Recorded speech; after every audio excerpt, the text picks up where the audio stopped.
Then, if there's no other introductory thoughts, we can jump into the news. And we get to start with the thing that I went absolutely batshit crazy about, Suicide Squad. Mm-hmm. So, Suicide Squad announced 2 days ago, March 9th, that they're delaying the game. Now, I have a quick response to this without even reading the article. This is not going to save it. No, I mean, they're not going to overhaul the entire game. Right. They're not, like, they're not going to they will not address your problems with it, because your problems with it would require a complete overhaul of the majority of the characters, like gameplay styles in the game, and they don't have the time to do that. Exactly. And you know what pisses me off even more? I look at this picture. The shark has a sword. He clearly has a melee weapon. Mm-hmm. I see bullets, but like no gun. Great. And I see Captain Boomerang just holding a boomerang in his dominant hand. That pisses me off. Because it's very clear they know the characters. They've just decided to screw it up. So my response, without even looking at this article, is that this delay is nothing but maybe away from the pushback, away from like the backlash. I don't remember. It was May. It was May. That's right. It was releasing in May, so very soon. The biggest backlash was because of the always online and the live service components. Yes. That's what people were pissed off about. Yeah. I'm sure there were people like you that didn't like the gameplay as well, but the most backlash I saw was because of mostly the always online, but then the live service stuff as well. Yes. So. And I accept that. That's the biggest issue that people are seeing. I just see it from a core, like the core gameplay of this, in that every character is, they're not the same, but like every character is using a gun. When I know these characters well enough to know, like, these guys aren't all going to use guns like all the time. Like Captain Boomerang might use a boomerang once in a while. Yep. And the shark is not going to use a gun. He's going to fly in and like rip people apart. That's what bothers me. So the delay isn't going to help me. It's going to, my sense is what they'll do is they'll tone down the live service elements. Maybe they'll put a patch out where you don't have to always be online, to try and like quiet that crowd down and hope for the best. Yeah, I think that's what, I think the big thing that they will do is they will have an option to play the game offline, basically, so you don't always have to be connected. Yeah, and they might turn down the battle pass elements a bit. I don't know what they do for that. They're not going to get rid of it. They're not going to get rid of that. They're not. The overlords said, you got to get this in there. We need to make an extra $50 per player. Who's publishing this? This has got to be WB, right? This is WB for sure. Yeah. So Rocksteady Studios is actually making it. Okay.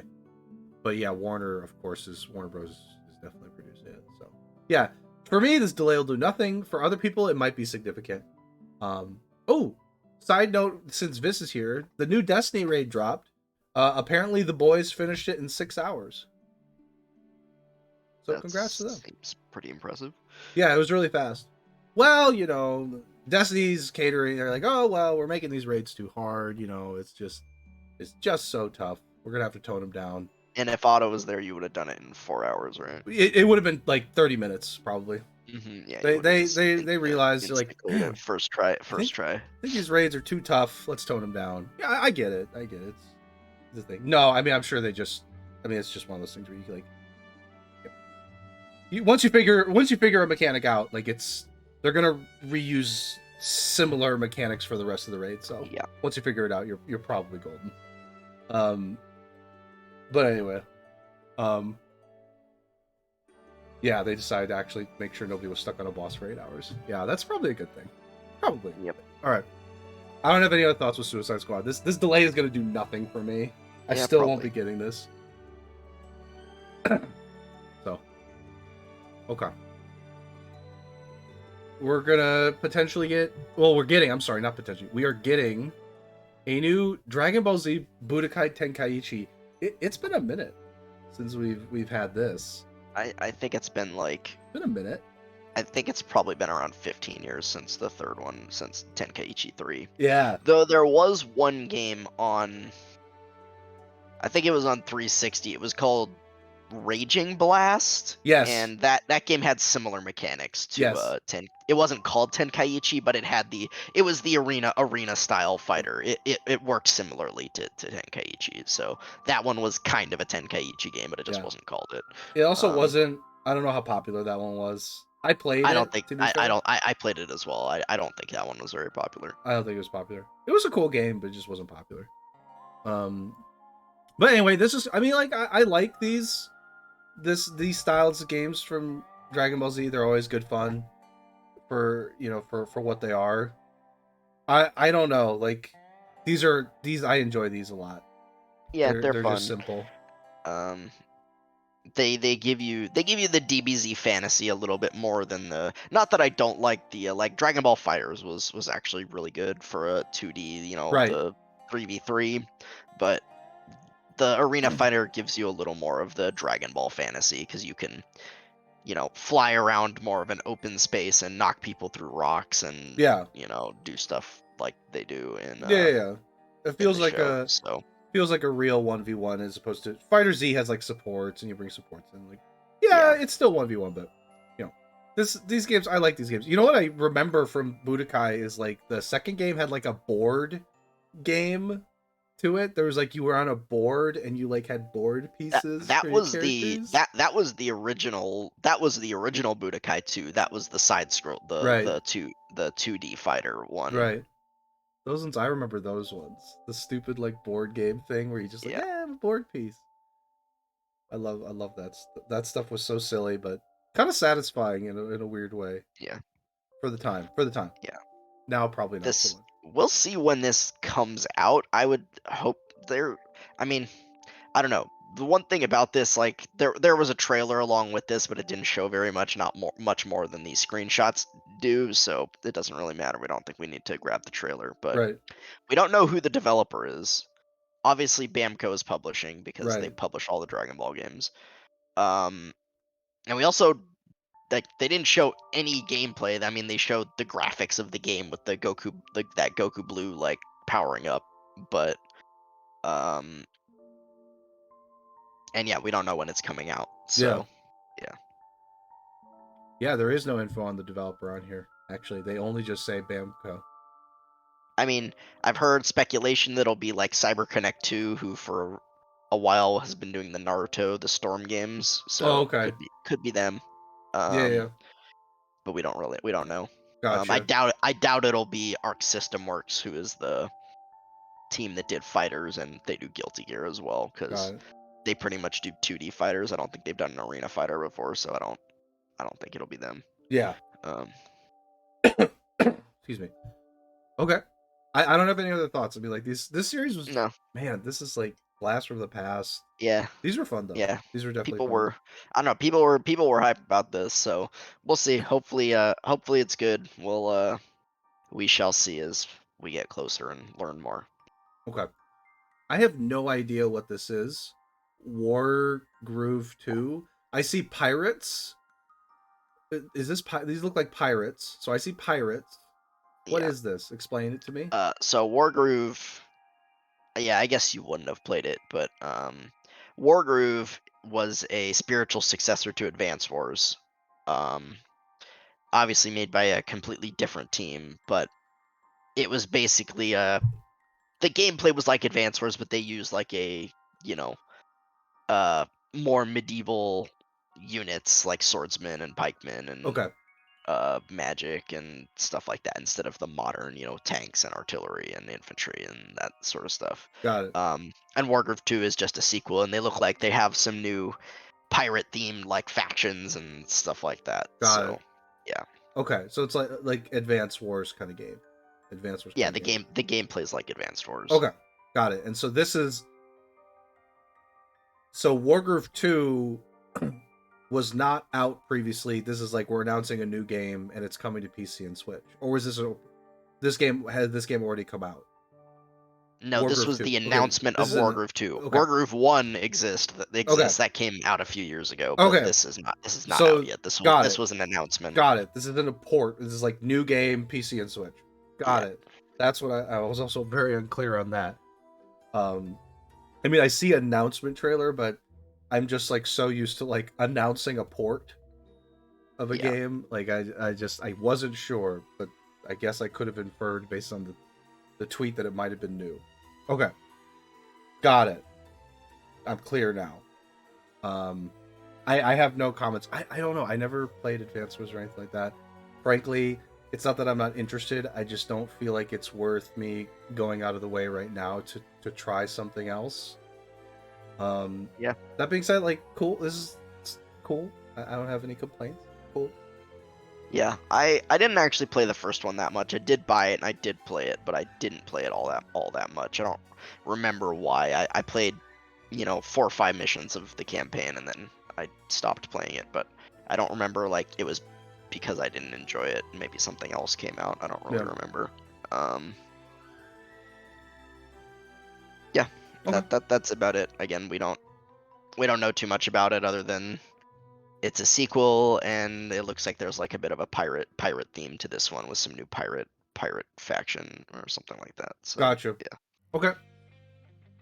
Next, The Legend of Heroes: Trails to Azure. This is it's not out yet, but these are just reviews. Yeah. I mean, A3 is good, so good reviews. It's good reviews. Is this what you expected? I don't know if this is what was expected for reviews. I mean, honestly, these games a lot of time these games when they've come out have not gotten reviews, at least from the mainstream. Obviously the smaller creators will review these, but right. It's a Trails game. I didn't read any of the reviews because I didn't particularly care, but reading some of the blurbs some people gave it 6s and 7s because, usual JRPG stuff. Oh, it's too slow. Oh, you need to play the previous game to understand it. Oh, blah, blah, blah. I'm like, okay, whatever. I suppose it's a legitimate complaint, but not really. Saw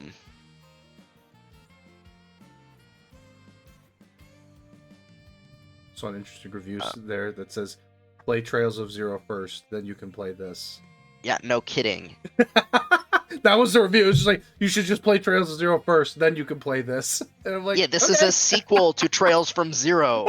That's what the review said. This is a long running series. That's what this says. It's just like, either way, they're just talking about how if you like fantasy world building, side quests, and worlds you can get lost in, you'll love this game. If not, probably won't get the appeal. Either way, play Trails from Zero first and then come back. Trails Zero's waiting. I'm like, what a weird way to like end a like short blurb review. It's like, oh yeah, I mean, I guess when I was scrolling through them, I saw a couple that said stuff like that. They're like, well, you won't get much out of this if you didn't play Trails from Zero first. Yeah, no shit, Sherlock. To be fair, there are definitely. Sequel. Hold on. To be fair, there are definitely games where you can play I don't even know if I'll call it sequel, but here's one example, and it's not the best one, but like you could have probably played the new Red Dead Redemption and been totally fine not playing the other, Red Dead Redemption or whatever. You would have been fine.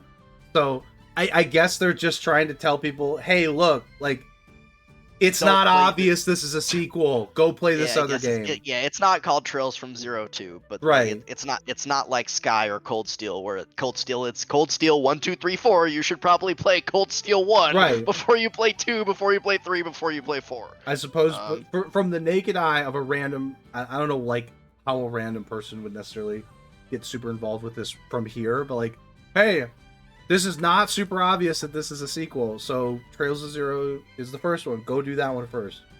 I mean, I guess they're trying to say that. That's all I'm getting. I think that's my guess. Yeah. And if it's not that, then like, why the okay? Yeah. But yeah, it's not obvious. You do have a point, and so do they. You should not play this if you have not yet played Trails from Zero. If you're interested in getting into the series, I honestly recommend playing the Trails in the Sky, which is the previous trilogy, at least the first 2. The third one's kind of optional, but you should probably play it. And then play Trails from Zero and then Azure. This series is a lot to get into, and is definitely not for everybody, because again, it's a long-running JRPG series. It's very much you get more out of it the more you put into it.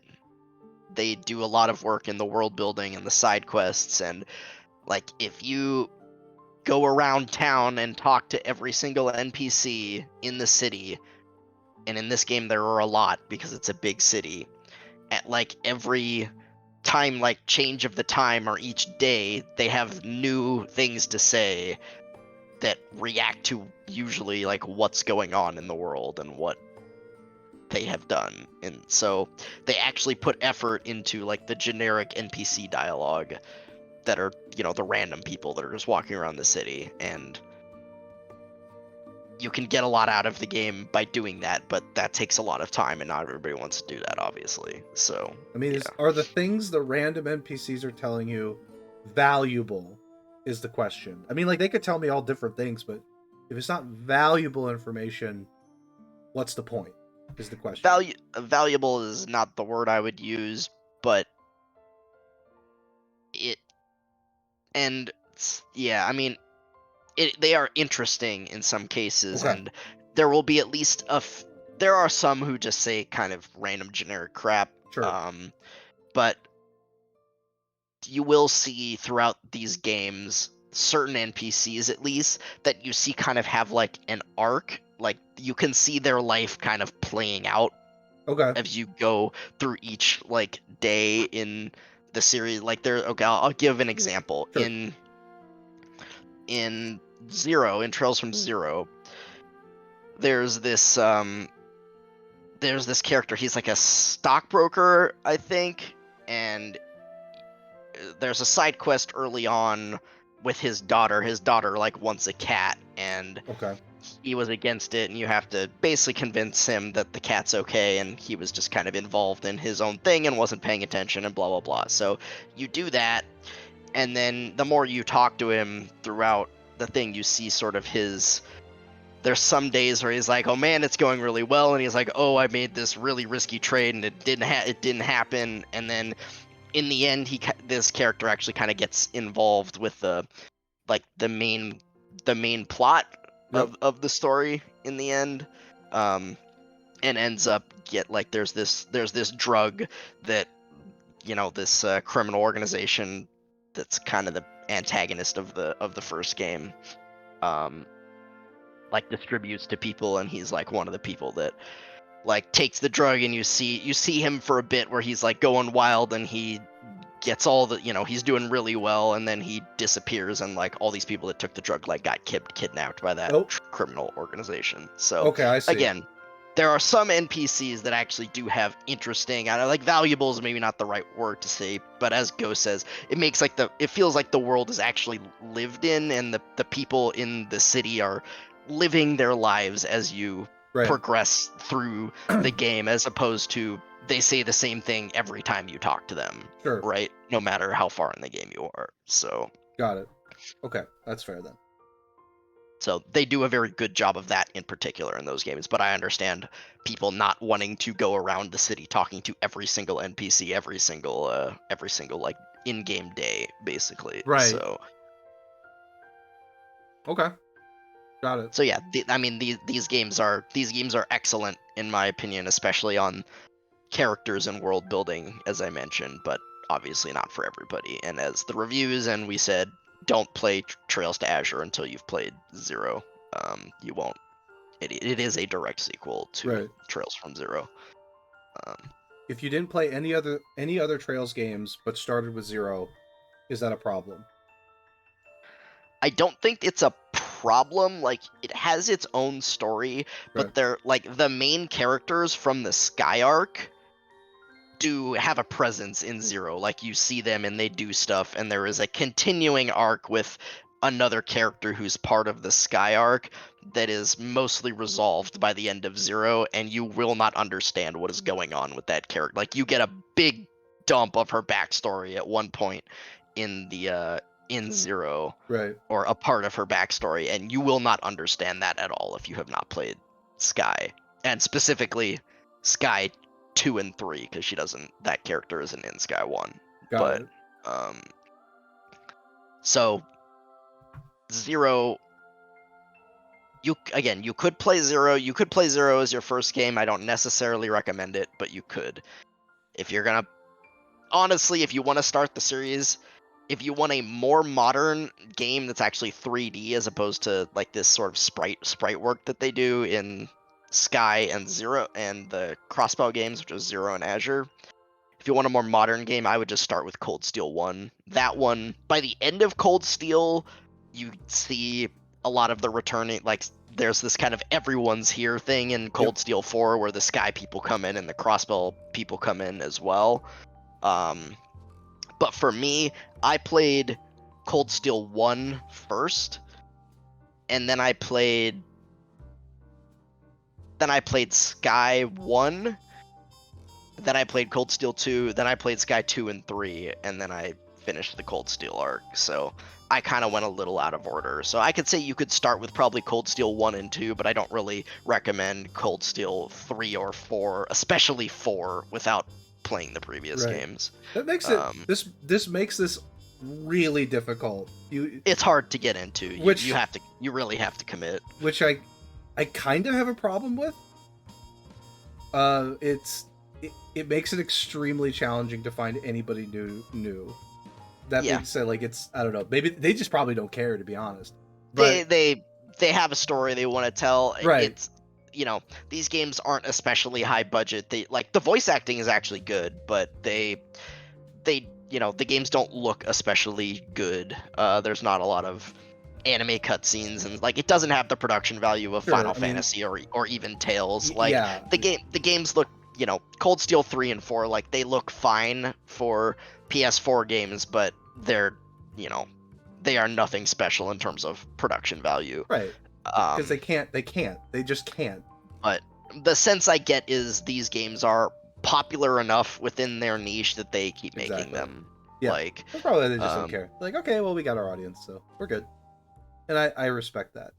You just stay in your small it's a very hard series to get into, because there's, you know, what is there now? There's 9 games that are released here after Azure comes out, and then there's the 10th one coming out in July, and then there's 2 more games that are already out in Japan that they haven't localized yet either. So, and it's continuing. They release one most years, except for the years where they released this year I think they're doing East 10, so there won't be a Trails game this year. But got it. Okay. Falcom releases either like an East game or a Trails game every single year. God, so what the frick? How big is their team? I don't think it's that big, but man, they know how to plow. You know, they know how to make these things quick. Oh my god. Okay. Well, I mean, like, I guess if you're making it with the same engines, with the same general, like, animations, all you're really doing is just putting the story into the game and integrating it. And my sense is they have the entire story, like, completely storyboarded out already, and they just need to put the details in when they make the actual game. Exactly. So, okay. Damn, they're just like churning these out like crazy. Okay. Yeah. Well, I mean, for as like big and every, like, especially the more recent games, all of them are like 60, 80, 100 hours. Like, Cold Steel 4 took me 125 hours to beat, and Cold Steel 3 was 100. So yeah, they are not short games. And you're definitely recycling stuff. You're not making new things when you do that. They do. Yeah. Anyway, okay. But yeah, you kind of visit most of the same locations. In like Cold Steel 1 and 2, you pretty much visit all the same locations, and same with like 3 and 4, you kind of visit all the same locations. Yeah. Okay. Yeah, they do recycle a lot of stuff, areas, you know. Yeah. That's true. But enemies as well, you kind of fight the same, at least the basic enemies. The bosses are different. Bosses will be different, but like basic enemies are just gonna I mean, you just can't make all of it new. Yeah. When you're trying to churn it out that fast. But anyway, okay, let's move on. At some point, we'll have to talk about like what I said earlier, which is like making your games a little bit more accessible for a new player to jump in. Yeah. At some point, we'll need to discuss that in more detail, because I think there are a lot of games that do a decent job of that, actually. Yeah. But still get you like involved in the previous iterations. that series is not Yeah, very it's not. accessible, unfortunately. It is what it is. Like it definitely is what it is, and that's just like. But That's... if people who do try it out, a lot of times they love it and they get hooked. And like, well, I guess I'm in now. Yeah, So, and then you just yeah. commit to that, and that's like totally fine. Like, I guess I'm playing all 10 games now. I just So, commit to like, this for like hundreds of hours. You're playing thousands, 400 hours to get through all these games. Yeah. Like,